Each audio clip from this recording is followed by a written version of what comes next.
अस्सलाम वालेकुम रहमतुल्लाहि व बरकातुहू। उम्मीद है आप सब लोग ईमान और सेहत की बेहतरीन हालत में होंगे। आज हम किस चीज़ पे बात करेंगे? आज हम बात करेंगे क्लैरिटी इन कम्युनिकेशन में।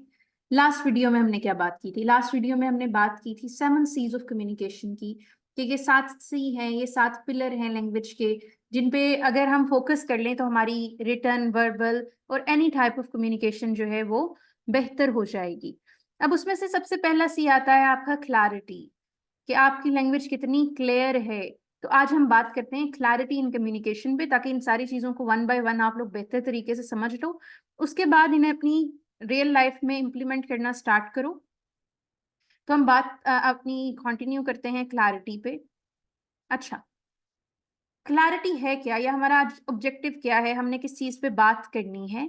देखो, क्लैरिटी ये है कि quality of being clear, transparent and easily understood by the audience. कि ऐसी लैंग्वेज हो जो क्लियर हो, उसमें आपकी आवाज भी क्लियर हो, उसमें आपके लफ्ज भी क्लियर हो, कोई एम्बिग्विटी ना हो, आप मैनिपुलेशन ना कर रहे हो, ट्रांसपेरेंट हो, जो बात आप करना चाह रहे हो आप वो बात करो, और ऐसी लैंग्वेज में करो जो आपके ऑडियंस को, आप ऑडियंस कौन होता है? आपको सुनने वाला, उसे समझ आ सके। अब कम्युनिकेशन में क्लैरिटी ना हो तो उसका नुकसान क्या होता है? पहली चीज है, मिसअंडरस्टैंडिंग्स क्रिएट होती हैं।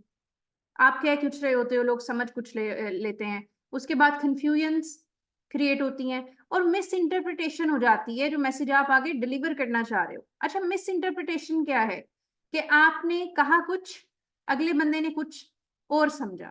तो जब अगला बंदा अपने हिसाब से उसे इंटरप्रेट करेगा ना, उसे वो बात समझ नहीं आ रही, वो कहेगा अच्छा उसने ये लफ्ज बोला था, इस लफ्ज का ये मतलब होगा। तो ये चीजें जो हैं बेटा, ये आपकी कम्युनिकेशन को मजीद खराब करेंगी। अच्छा, अब क्लैरिटी में क्या होना चाहिए? क्लियर लैंग्वेज होनी चाहिए, सिंपल स्ट्रेट फॉरवर्ड लैंग्वेज हो, आपके ऑडियंस को आसानी से समझ आ जाए। टेक्निकल टर्म्स, जॉर्गन्स, और आप अपनी एम्बिगुअस लैंग्वेज ना इस्तेमाल करो। अब टेक्निकल टर्म्स या जार्गन्स अब आपको होगे यूज ही नहीं करने। यूज करने होते हैं, लेकिन कहाँ यूज करने होते हैं? जहाँ आपकी ऑडियंस स्पेसिफिक हो। फॉर एग्जाम्पल, वो कोई रिसर्च कॉन्फ्रेंस है, तो वहां आप अपनी टेक्निकल टर्म्स, कम्प्लेक्स टर्म्स, वो अपनी स्पेसिफिक लैंग्वेज इस्तेमाल कर सकते हो। लेकिन हम बात करें जर्नल कम्युनिकेशन की, जो कि हम हर रोज करते हैं, वो हमारी क्लास में हो, वो हमारे ऑफिस में हो, वो हम प्रेजेंटेशन दे रहे हैं, हम कोई बिजनेस आइडिया पिच कर रहे हैं, तो ये सारी जगहों पे आपको जरूरत होती है उस लैंग्वेज की जो आपके ऑडियंस को समझ आ सके, और आपके लिसनर को, या आपका जो ईमेल पढ़ रहा है, या जो बंदा आपका भेजा हुआ मैसेज पढ़ रहा है, वो उसमें कंफ्यूज ना हो। और लैंग्वेज क्लैरिटी ये भी है कि आप उसकी परफेक्ट प्रोनाउंसिएशन हो, आपकी उसे प्रोनाउंसिएशन पे काम करो, कोई लफ्ज किस तरह से बोलना है, उन चीजों को सीखो। ये भी आता है आपकी क्लैरिटी ऑफ कम्युनिकेशन में। स्पेसिफिसिटी क्या है? स्पेसिफिक और प्रिसाइज हो जाओ, कहानियां सुनाने की जरूरत नहीं है। स्पेसिफिक एक लैंग्वेज, आपने जो बात करनी है उसे कम लफ्जों में कह दें, क्लियर डिटेल्स दें, क्लियर एग्जांपल्स दें, और उन्हें हेल्प करें अपने ऑडियंस को अंडरस्टैंड करने में कि आप आखिर उनसे कहना क्या चाह रहे हो। ठीक है, एग्जांपल्स आपकी रिलेट करती हूँ, स्पेसिफिक एग्जांपल्स हो, मतलब ये ना हो कि आप बात चांद की कह रहे हैं तो आप एग्जांपल्स जो है वो मार्स की दे रहे हो। तो इस तरह इसका नुकसान क्या होगा? कि आपके जो ऑडियंस है वो कंफ्यूज हो जाएंगे, और जब एक इंसान कंफ्यूज हो जाता है तो उसका फोकस लॉस्ट हो जाता है। तो आपने ये करना है कि आपकी कम्युनिकेशन में लोगों का फोकस लॉस्ट ना हो। Avoid ambiguity. एम्बिग्विटी क्या है? कि जब आप कोई बात करने लगे हो, कोई मैसेज करने लगे हो, तो आपने उसे मोर देन वन वे में कह दिया, आपने उसकी एक्स्ट्रा डिटेल ऐड कर दी, एक ही बात को आपने दो तरीकों में कह दिया। तो क्या है, आपकी बात जो है उसको लोग आसानी से नहीं समझेंगे। और अगली चीज क्या है कि आपके अल्फाज ऐसे ना हो जो एक दो तीन चार वेज में इंटरप्रेट हो सकते हो। अब इसका फायदा क्या है? कि आपने एक बात कही और वो क्लियर कट मैनर में है, तो लोग उसे ये नहीं कहेंगे अच्छा मुझे तो ये लगा था कि इसका ये मतलब है। ओके, सो आपको अपनी अगर क्लैरिटी को मेंटेन करना है तो आपको एम्बिगुअस स्टेटमेंट्स नहीं देनी, आपको कंफ्यूजिंग स्टेटमेंट्स नहीं देनी। आपने देखना है कि आप जो बात कह रहे हो वो सिर्फ उसी वे में इंटरप्रेट हो जिसमें आप उसे कहना चाहते हो, या उसका मतलब वही हो जो आप कहना चाहते हो। ठीक है, स्ट्रक्चर क्लियर हो। अच्छा, आप जब किसी बंदे से बात कर रहे हैं और आप चाह रहे हैं कि आपका मैसेज बेहतर तरीके से उस तक पहुंच जाए, तो इसका एक तरीका होता है कि आपकी बात, आपका मैसेज, उसकी प्रॉपर एक स्टार्टिंग होती है, एक उसका मिडल पॉइंट होता है और फिर एक उसका एंड होता है। और फिर अगर आप प्रेजेंटेशन दे रहे हो तो कोशिश करो हेडिंग्स बना लो, बुलेट पॉइंट्स बना लो, ब्रेक डाउन कर लो इंफॉर्मेशन को छोटे छोटे जंक्स में, और आपको ताकि वो याद रहे कि आपने इससे रिलेटेड ये बात करनी है। अब क्या है, जब हमने ये कर लिया कि पहले हमने ये बात करनी है, दूसरी बात हमने ये करनी है, तीसरी बात हमने ये करनी है, तो उससे क्या होगा, आपका मैसेज जो है वो वेल स्ट्रक्चर्ड हो जाएगा, वेल अरेंज्ड हो जाएगा, और लोगों को आसानी होगी उसमें ग्रास्प करने में कि इसमें क्या इंपॉर्टेंट चीज है।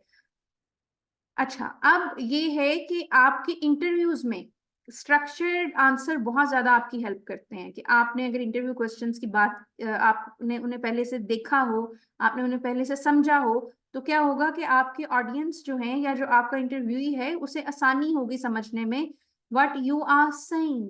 क्या आपका एक मैसेज है, उसका प्रॉपर स्टार्ट है, प्रॉपर मिडल है, प्रॉपर उसकी एंडिंग है, उसमें कहानियां नहीं सुनाई हुई आपने, तो क्या है वो एक बंदे को उस मैसेज की निस्बत आसानी से समझ आएगा जिसमें हमने दास्तान मीर हमजा सुनाई हुई है। कॉन्टेक्सचुअल क्लैरिटी, कॉन्टेक्स्ट किसी बात का बहुत इंपॉर्टेंट होता है। कॉन्टेक्स्ट क्या होता है कि किस माहौल में किस चीज के रेफरेंस से आप बात कर रहे हो, ठीक है, और आपको अपने ऑडियंस को बताना होता है, कॉन्टेक्स्ट बताना होता है, ताकि उन्हें पता चले कि ये जो इन्फॉर्मेशन है ये इससे रिलेट किस तरह से कर रही है, या ये जो एक लार्जर पिक्चर है उसके अंदर ये बात ये जो बंदा कह रहा है ये फिक्स किस तरह से हो रही है। अब क्या है, कॉन्टेक्स्ट जब आप लोगों को बताते हो, जिसे मौका और महल कहते हैं उर्दू में, जब वो आप लोगों को क्लियर कर देते हो तो उसका हमें फायदा ये होता है कि आपका जो ऑडियंस है उन्हें पता चल जाता है कि ये चीज जो है इस मैसेज की इंपॉर्टेंस ये है। तो कॉन्टेक्सचुअल क्लैरिटी आपको हेल्प करती है कि आप अपने ऑडियंस को बताओ कि आपका कि मैसेज कहाँ कहाँ सिग्निफिकेंट है उनके लिए, ठीक है। फीडबैक एंड कंफर्मेशन, कोई भी बात कर रहे हो तो अगले बंदे से आप पूछ सकते हैं कि अल्लाह के बंदे तुम्हें मेरी बात समझ आई है या नहीं आई है, और आपने इनकरेज करना है लोगों को फीडबैक देने के लिए। ये नहीं करना कि अच्छा भाई हमने बॉस हैं तो हमने बात कर दी तो अगला बंदा हमसे सवाल ना पूछे, या हम बड़े हैं तो कोई हमसे सवाल ना पूछे आगे से कि हमारी बात उस तक उसे समझ नहीं आई।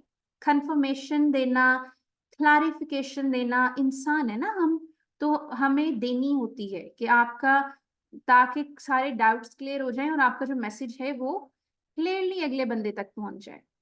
एक्टिव लिसनिंग स्किल्स की प्रैक्टिस करो। एक्टिव लिसनिंग स्किल्स क्या है कि अगले बंदे को आप उसके मैसेज को सुने, उसे इंटरप्रेट करें कि असल में उसकी नीड्स या उसके कंसर्न्स क्या हैं। इससे क्या होगा, आपकी जो कम्युनिकेशन है वो बेटर हो जाएगी। अब आप जब लोगों को सुनते हो ना तो लैंग्वेज में उसका क्या फायदा है, जितने गौर से आपने अगले बंदे को सुना उतने गौर से आपने उसका आंसर टेलर्ड कर लिया, उस तरह उसका आंसर बना लिया, ठीक है। तो अब आपको जिस तरह मेरे स्टूडेंट्स जब कहते हैं वो इंग्लिश सीखने आते हैं तो मैं सबसे पहले उन्हें कहती हूँ कि आपने एक्टिव लिसनिंग स्किल्स पे फोकस करना है कि आप जब इंग्लिश सुनो तो वो आपको समझ आए। अब समझने का फायदा क्या होगा, आपकी पहली बात है आपकी वोकैबुलरी बढ़ेगी, अगला बंदा कोई नया लफ्ज इस्तेमाल कर रहा है आप उससे सीखोगे। दूसरी चीज है आपको वे ऑफ टॉकिंग का पता चलेगा कि ये तरीका बोलने का सही है, ये तरीका बोलने का गलत है। चौथी और तीसरी और सबसे मोस्ट इंपॉर्टेंट चीज इसकी ये है कि आपको पता चल जाता है कि अगला क्या कह रहा है, तो फिर उसके अकॉर्डिंग जब आप रिस्पॉन्स करते हो, आपके प्लान्ड रिस्पॉन्स और अनप्लान्ड रिस्पॉन्सेज में बहुत फर्क होता है। तो ये चीज आपको फिर बेटर कम्युनिकेटर बनाती है, एक तरह से कह लो कि आपकी जिंदगी जो है उससे आसान हो जाती है। ठीक है जी, दैट्स ऑल फॉर टुडे। इंशाल्लाह नेक्स्ट क्लास में हम नेक्स्ट अपनी वीडियो में हम बात करेंगे बाकी सीज के ऊपर, नेक्स्ट सी के ऊपर। इंशाल्लाह फिर मिलते हैं। अस्सलाम वालेकुम, अल्लाह हाफ़िज़।